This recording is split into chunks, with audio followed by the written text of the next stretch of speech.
Okay, it's me, Matt. I'm here in Vegas, always in Vegas, stuck in Vegas. Excuse me. I want to do another book review of one of the books we publish here at Teela Books. This is a whole series. I'm trying to get through our entire catalog. I'm about halfway through. This college football season is upon us, and most teams have had 2 games now. This is Friday, by the way. It's the 13th, 14th, 15th, this is the 17th. Tomorrow is week 3 of the college football season. They got a game on I've been watching right now, Louisville and the Knights, Central Florida. So far, a pretty good game. But I really like college football. I like college football as far as betting it and certainly watching it.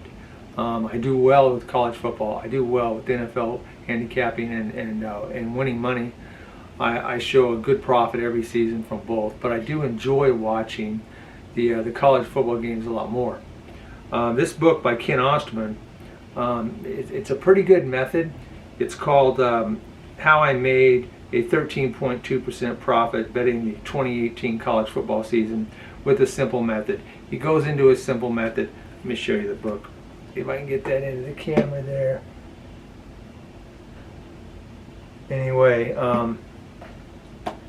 this book, it's every year it usually shows a profit. You know, like with a lot of mechanical method, like a lot of them, they're off and on. But this is usually consistently showing a profit. You don't even have to know anything about college football to learn this system, and you'll get some good bets. And you can watch the games and have a little money on the outcome. But this is if you don't know much about college football, this is a good foundation to really start your handicapping on your own without buying other people's selections. Also, if you're like me, I already had my own handicapping methods.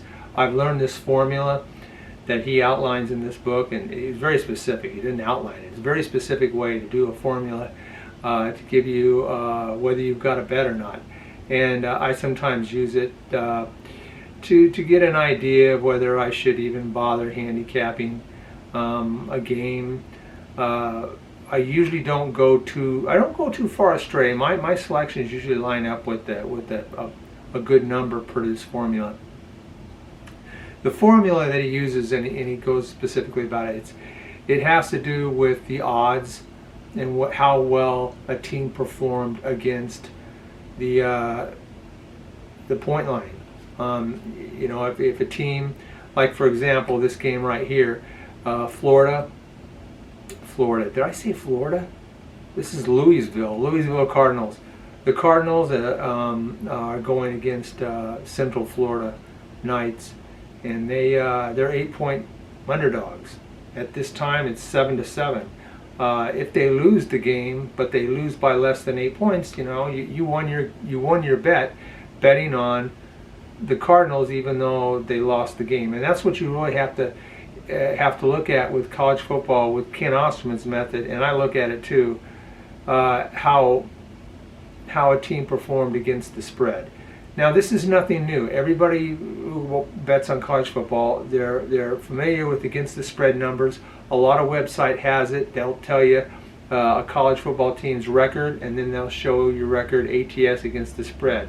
That's a good, important piece of information to know how the team performed against the spread. They may be a mediocre team, but against the spread, they're a winning team, and that indicates that the betting public has just underestimating how good the team is. And that's where you can find overlays and get good betting opportunities. The thing about this book here is he tells you how to do it. He's got a specific formula that he uses to determine not just how well a team does against the spread, not just win-loss, but significantly he's able to give you a number that tells you this team does well against the spread, but does much better than this other team does against the spread, not just going by win-loss records, which I think is important. And so this is a good book. The title's a bit pretentious how I made, 13.2% profit. But it's a mechanical method. It was 2018, but it usually makes a profit most seasons. But at the very least, if you're into college football handicapping, this may be an important tool to integrate into your college football handicapping methods. He goes through week by week for the 2018 season, so you can see how well he did